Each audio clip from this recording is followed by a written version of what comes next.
укладений договір, що ми ні на що не претендуємо. І медсестри за цим слідкують.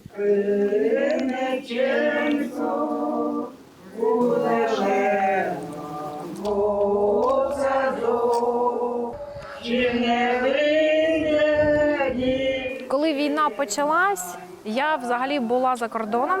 When the war began, I was actually abroad on an architectural tour because I'm an architect. But I decided on the very same day the war started to buy a ticket and return to Ukraine to support the army and to support the civilian population. I was back in 3.5 days, and since then I haven't left Kharkiv. In Kharkiv, at first, the city was surrounded by Russian troops, and we had only one road leading to Kiev. Many people were left trapped in their flats, locked inside. I joined forces with other people, about 30 volunteers, to search for these people, rescue them, and get them out of their homes. Then we rented this dormitory. It was in a very neglected state, with no proper facilities. I had a friend who had no legs, and she gave me many phone numbers, because people with such special needs tend to keep in touch with one another. In this way, we found 270 people. Later, we realized we couldn't look after each of them individually. That's when we decided to rent this building. That was on the 20th of March 2022. Step by step, we cleaned the place, brought it into order, and now we have 60 residents here. Over the course of the war, about 300 people have passed through what we call this shelter. We call it a big family, because I want these people to feel as though they are part of a large family. These people were born in villages, because Ukraine used to be a rural, agrarian country. So we try to recreate for them the atmosphere they had in their childhood. Because, step by step, they become like children again, losing their skills day by day. But they are children without a future. We also try to invite many people to visit them. For example, musicians giving concerts. And we take them to the botanical garden, the zoo, and to church every week. In this way, we also begin to build civil society here, because many volunteers get involved in this work. We start to form friendships, and it becomes a very large and rich community of helpers. This is a huge problem for Kharkiv because we haven't surrendered the city. But it is constantly on the edge, on the front line. We're 20 kilometers from the Russians on one side and 30 kilometers on the other.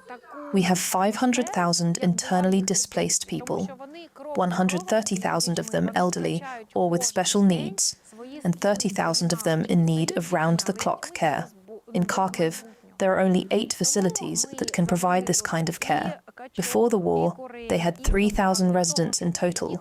Now they have 6,000. They're overcrowded, and there's nothing else available. Volunteers bring people to us from the front line. Local communities call us to ask if they can bring people here, and the regional center also sends them to us.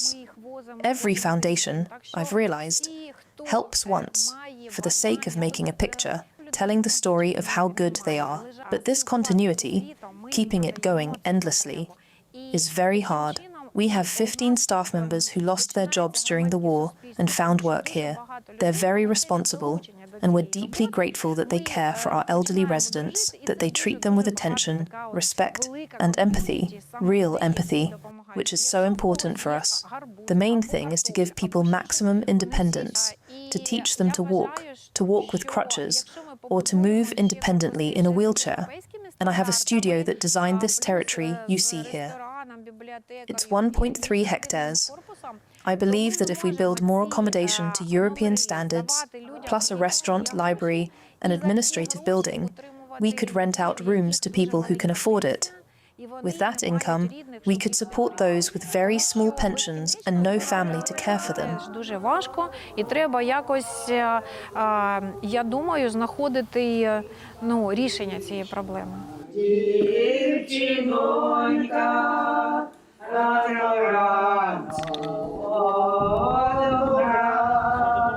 Yeah, so I was working for the Department of Veterans Affairs in the United States, working with veterans in the hospital, and this population that we have here is very similar to that. Although they're not combatants, they have a lot of the same issues: PTSD, injuries from the war, whether their house was blown up or they were injured in some other way. They have the stress issues, the anxiety issues, and a lot of the same medical conditions. So there is a big similarity. We try to make this a place where there's respect and where there's dignity and where people can live a somewhat normal life in spite of being 25 kilometers from the Russian border. We have a lot of people who either have learned to walk by themselves at home in the past, or they come here and they've been bedridden for 3 months or 3 years or 5 years, and they say, I never had any rehab, I didn't have the money, I didn't have the money for a hip replacement. So we have a number of people here who we have started to work with and who are now walking again. Very slowly, but they can walk again.